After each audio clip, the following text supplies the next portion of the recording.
Welcome back to KTN Prime this 20th day of October, Mashujaa Day here in Kenya. We want to take you now to Tanzania, which is just 4 days to Election Day. And one of the key issues of the 2015 election has been education.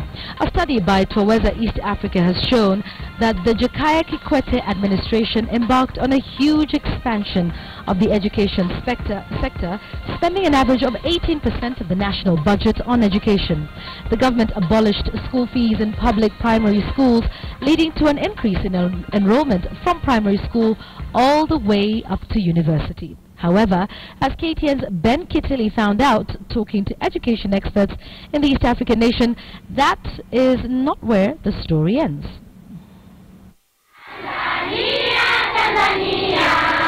The state of the Tanzanian education sector has been a key issue in the ongoing election campaigns. The various presidential candidates have made major promises to improve the quality of education if elected into power.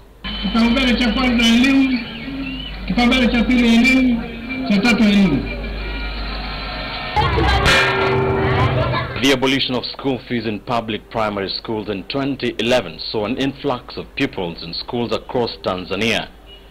This in turn meant that the teacher-to-student ratio went down rapidly. The government, however, embarked on a massive expansion of the sector, almost doubling enrollment in public primary schools and employing more teachers, partly solving the problem. This government has managed to recruit teachers massively.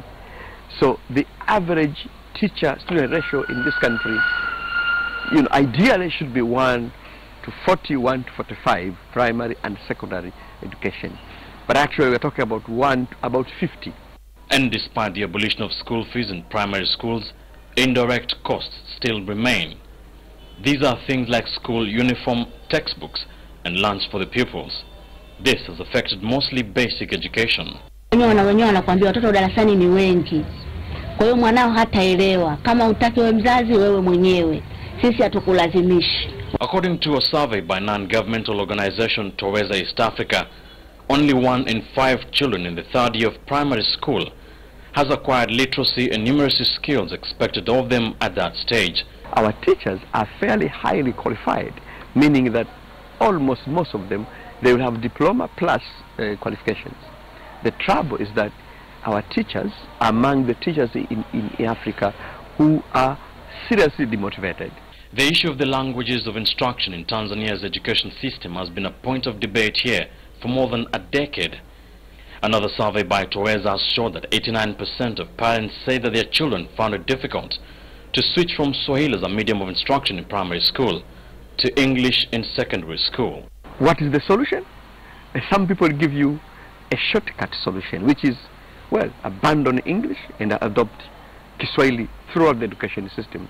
Some people say, well, we have to invest in terms of teaching our children English, teaching our teachers and our children good English so that they'll be able to teach in our secondary education.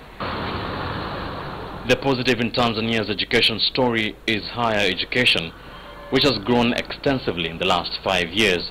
We had only 26 universities by then, but now we are talking about 52 universities.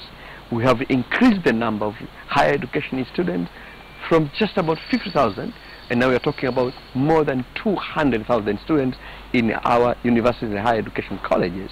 Education experts have, however, lamented that despite the relatively huge improvement in education quantitatively, the quality of education has taken a hit, shown by decreasing pass rates. The government's response has not impressed them either. The government was forced to change the grading system because the education system was not performing. So instead of improving the education system, the government decided to change the grading system. In a way, they are trying to cheat around the system. Tanzanian law does not recognize the right to education as a basic human right, but as a fundamental objective and issue of state policy.